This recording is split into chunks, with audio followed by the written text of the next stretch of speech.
Innal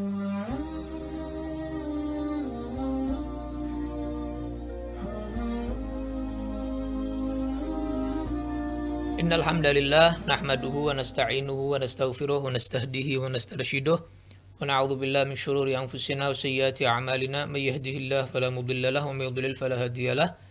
Allahumma shalli wa sallim ala sayyidina Muhammadin al-fatih lima ughliq wal khatim lima sabaq nasiril haqq bil haqq wal hadi ila siratikal mustaqim wa ala alihi wa sahbihi haqqa qadrihi wa miqdarihi al-azim. Amma ba'd. Kemudian kita menuju gerakan sholat yang berikutnya, yaitu adalah tasyahud. Di sini kami menjadikan satu antara tasyahud awal dan tasyahud akhir. Tasyahud awal duduk kita dalam keadaan iftirash, ya, dalam keadaan iftirash. Tasyahud akhir kita duduknya dalam keadaan tawarruk. Seperti orang yang tasyahud akhir itu duduknya, seperti yang antum semuanya sudah tahu perbedaan antara duduk tasyahud awal dan duduk tasyahud akhir. Duduk tasyahud akhir, ya, kita bersimpuh juga di hadapan Allah Subhanahu wa taala. Tasyahud awal bersimpuh di hadapan Allah, tasyahud akhir lebih lagi kita merendah lagi. Ya. Duduk yang sangat tawadhu', duduk yang sangat merendahkan diri kita, merendahkan hati kita serendah-rendahnya, bersimpuh di hadapan Allah Subhanahu wa taala. Ketika tasyahud, ya, ketika tasyahud itu kita betul-betul merasakan kita sedang berhadap-hadapan dengan Allah. Ibarat kita lagi menghadap guru kita, lagi mengharap Tuhan kita, gitu ya. Kita menghadapnya dalam keadaan adab yang sempurna seperti itu. Bukan duduk sila, bersila, ya, bukan, apalagi duduknya kakinya selonjor gitu ya, kakinya dilepas ke depan gitu. Enggak seperti itu. Tapi duduk tasyahud akhir lebih lagi. Ya, dikatakan termasuk mujahadahnya Syekh Abu Bakar bin Salim radhiyallahu anhu. Beliau bukan hanya di dalam sholat duduk tasyahud akhir tawarruk itu. Selama 15 tahun duduknya selalu seperti itu. Tidak pernah duduk bersila apalagi selonjor.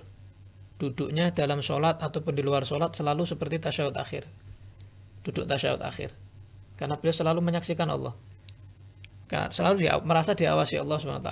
Jadi sampai mujahadahnya, riyadhahnya sampai seperti itu, 15 tahun. Syekh Abu Bakar bin Salim radhiyallahu anhu, karena merasa haibatullah, kewibawaan Allah ada di hadapannya. Ya, ketika kita tasyahud juga seperti itu. Ya. Ya, seakan-akan Allah di hadapan kita, kita malu kepada Allah, ya.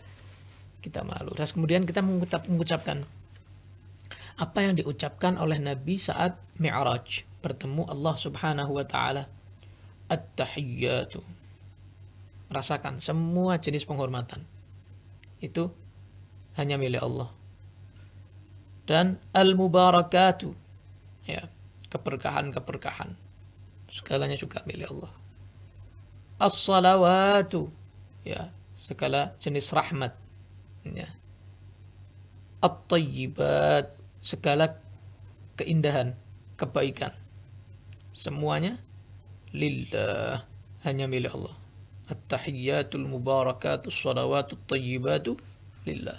Semua hanya milik Allah Subhanahu wa taala. Rasakan itu. Bayangkan dahulu ketika Nabi Muhammad langsung mengucapkan ini di hadapan Allah Subhanahu wa taala, langsung berhadapan-hadapan dengan Allah Subhanahu wa taala. Dengan nikmatnya Rasulullah yang diharapkan oleh Nabi Musa tapi tidak didapatkan oleh beliau, tapi Nabi Muhammad dapat undangan dari Allah, langsung bertemu Allah Subhanahu wa taala, bisa mengucapkan penghormatan langsung kepada Allah Subhanahu wa taala. Kita kalau mengucapkan salam kepada orang yang kita ngefans, kita cinta sama beliau, kita senang. Assalamualaikum, kita senang. Bangga, suatu kebanggaan gitu ya. Ini Nabi Muhammad mengucapkan penghormatan langsung kepada Tuhan semesta alam, Allah Subhanahu wa taala. Rasakan itu, ya. Kemudian ini salam kepada Nabi Muhammad SAW. Salam kepada Nabi Muhammad SAW. Dikatakan oleh Al-Imam Al-Ghazali rahimahullah, jika kalian tidak bisa khusyuk 100% di dalam sholat kalian, maka minimal dalam 3 tempat ini. 1, saat kita doa iftitah itu, wajjahtu wajhiyya, saya hadapkan diri saya lilladzi fataras samawati wal ard, terhadap yang menciptakan langit dan bumi. Ketika kita mengucapkan wajjahtu wajhiya, saya menghadapkan diriku.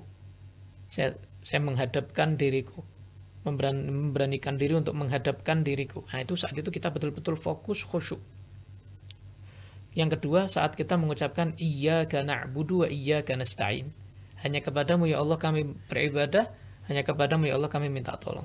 Seperti yang penjelasan yang sebelum-sebelumnya tentang iyyaka na'budu wa iyyaka nasta'in. Yang ketiga ini, saat assalamu alayka ayyuhan nabiyyu wa rahmatullahi wa barakatuh. Saat kita mengucapkan salam kepada Nabi Muhammad SAW. Dan ini yang diucapkan Allah saat bertemu Nabi Muhammad. Setelah Nabi Muhammad mengucapkan at-tahiyyatul mubarakatus salawatut tayyibatu lillah, Allah menjawab, Allah mengucapkan salam keselamatan, rahmat dan keberkahan langsung di hadapan Nabi. Assalamu alayka, keselamatan atasmu. K, ini berarti harfil khitab. Ini berarti menunjukkan mukhatab, makna langsung kamu. Berarti ini menunjukkan, kata para ulama, setiap kita sholat, Nabi Muhammad selalu ada di hadapan kita.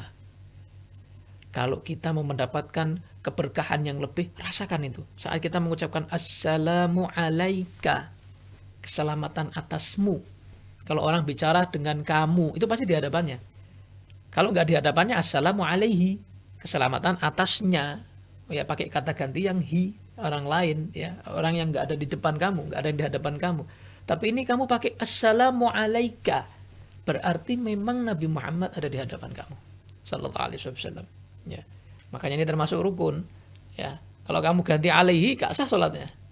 Harus assalamu alaika ayyuhan nabiyyu wa rahmatullahi wa barakatuh. Makanya Imam Ghazali mementingkan ini yang nomor 3. Kalau nggak bisa khusyuk, tadi itu wajjahtu wajhiyah, iyyaka na'budu sama ini. Assalamu alayka, kita betul-betul merasakan Nabi Muhammad ada di hadapan kita.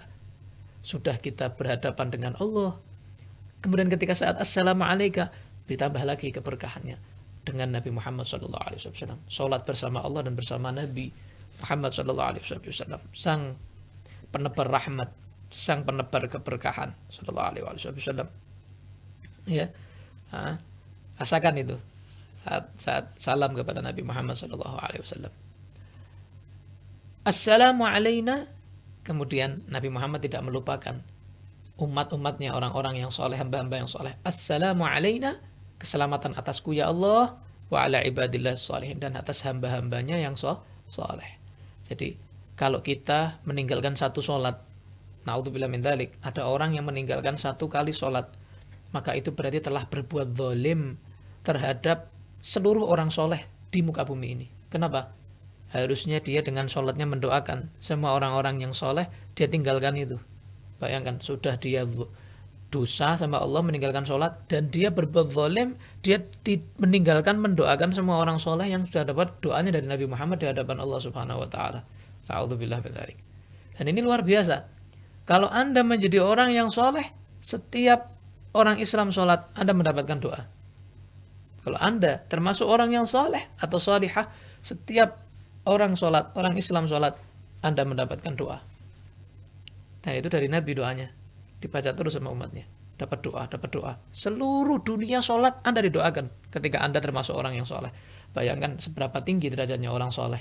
Selalu didoakan sama orang-orang yang sholat 5 waktu itu. Belum selain 5 waktu, belum sunnahnya. 5 waktu aja sudah 5 kali didoakan. Ya, di tasyahudnya beberapa kali. Daripada 17 rakaat tadi itu yang sehari kita lakukan, sholat 5 waktu kan 17 rakaat. Masya Allah, ini luar biasa. Hamba-hamba Allah yang soleh, para aulia, para wali, luar biasa. Ya, mudah-mudahan kita termasuk daripada mereka, orang-orang soleh dan para wali. Amin ya rabbal alamin.